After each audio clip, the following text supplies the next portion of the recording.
how to unlock your full potential. Hey, what's holding you back from being at your very best? Oh, I know. It's snooze button. It's time to get up. Good morning. Welcome to Mornings in the Lab, where we break down the steps to growth, success, and how to reach the fullest potential that you have inside of you. Hey, I'm your host. I'm Keith Bilous. And before we dive in, just a reminder, always, it's a heads up. This is an R-rated experience, so just a fair warning. If you got the little ones around, grab the headphones, stick the Q-tips in the ears, do whatever you got to do to get those kids out of the room so they don't hear the fair weather sounds of some of the hosts on the show who might drop an F-bomb, S-bomb, any kind of bomb around here today, but just a little heads up warning. But hey, today we are all about unlocking your full. You can't say yes, you can't achieve something with a big yes attached to it if you don't say a bunch of no's first. Over 1,500 of you showed up yesterday morning, so I'm very grateful and appreciative for that. That's awesome. You guys all showed up for the show. My morning, I don't really call it a workout. It's physical, but it's not for my body, it's for my mind. 3 dumps, I take 3 dumps a day. Clearly 3 times going for the job anymore. It's not you gotta get a bidet. You gotta get a bidet. Have somebody do it for you. But all I'm doing is just patting it dry. There's no cleaning going on. Water does. Toilet seats now, you get a blower. You get the bidet, you get a blower. You don't have to do anything.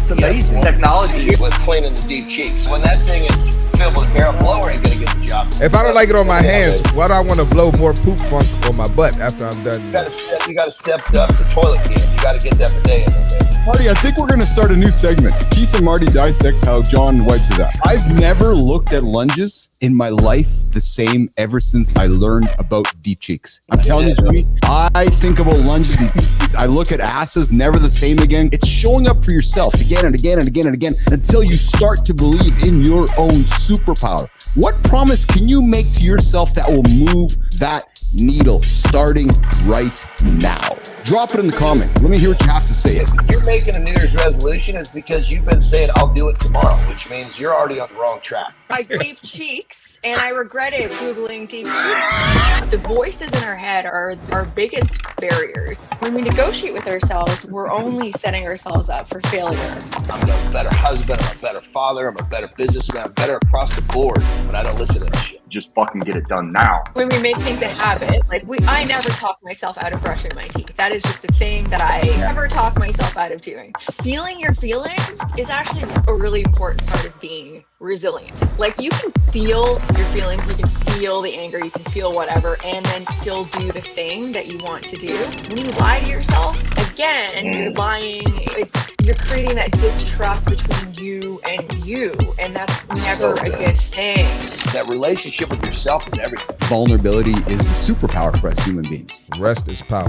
You gotta prioritize recovery, right? Your muscles grow when you rest. If you're not resting, you're not gonna change. It's so difficult for all of us to go and eat the right foods all the time, or so difficult to go for a walk all the time, or so difficult to create these positive, powerful habits that lead to growth, resilience, and fulfillment. Behavior change happens when the delta between where you are, meaning the difference between where you are and where you want to be, creates such an uncomfortable feeling. Getting really clear on what health looks like for them, and then using that value to guide behavior change, to motivate behavior change. Because if it's not a value to them, they're not going to do it. I've worked with people that want to change the direction of life, change the way they live, change their lifestyle so they can have a better life in the big picture. It's really important to really get super clear on what does that look like. As an example, if your value is creativity, what does creativity look like to you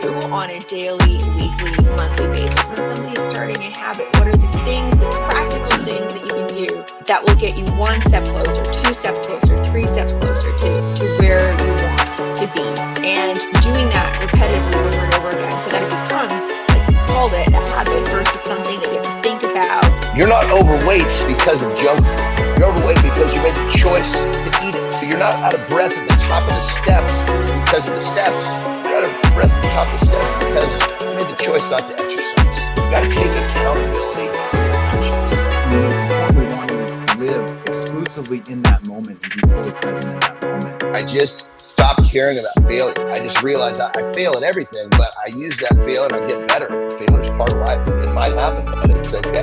So Nation, if I can offer you some advice right now, put an elastic band on your wrist. And if you're struggling because your mind is getting all over the place, use it to snap yourself back into the moment. Yeah, we call them interrupters.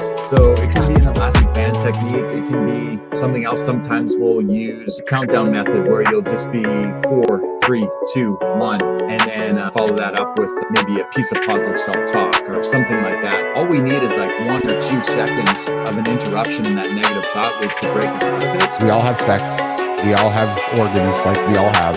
Yet we all struggle to talk about this such important topic. Let's normalize talking to partners about this. It is not a big thing at all. Hey, let's talk about what you like, because when I understand what they like, it gives me the target, helps me understand how to navigate because I don't want to please her. I think the more we can communicate with one another, the more we're opening up new pathways for these conversations to continue. Okay, you're innovative. Here's something that your brain will tell you. You're capable, you're on the right path, you know exactly what you're doing. Even the people that you admire have this voice. It tells them to quit, it tells them that they can't, it tells them that they're not enough. The difference though, is that they've learned how to ignore it. If you're waiting for your brain to push you forward, you're going to be waiting forever. The product is just the cherry on top. Whether it works out or not, it's the process that really matters. You have to be willing to do whatever it takes to get the job done and stay there. And you can't have limitations on yourself. You can't say, oh, I'm not going to do that. It really comes down to, in many ways, doing something that somebody is not comfortable doing. Once you've done the process so many times, quitting never even enters your mind. It is just moving forward is the only option. You quickly recognize that, gentlemen, if you're tuning in right now, yeah, you got to find a way to do something that nobody else is going to do if you really want to achieve greatness. We had a great conversation about how to unlock full potential. I need to be aware of what the voice is and have a conversation with it to be like, no, you're okay. There's no one way to any of this. You got to find what works for you. But when we put new ideas onto the table, that's a lot of fun because you can give it a try. And if it doesn't work, fuck it. Who cares? Move on. She balances her entrepreneurial career with her dedication to powerlifting at the national level. They have brought together a bunch of creators for something called a Done With You program where they're offering it entirely for free.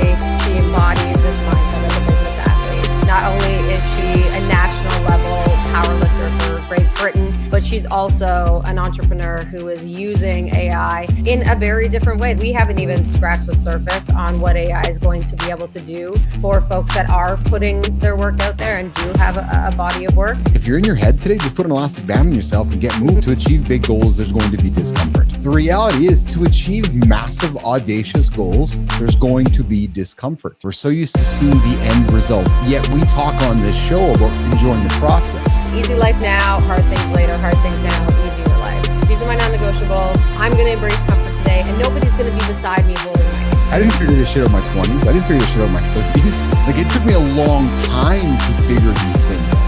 Doing the hard things requires the long-term vision, but it also requires a plan on how you're going to get there. Just because something shitty happens doesn't also mean that's the trigger.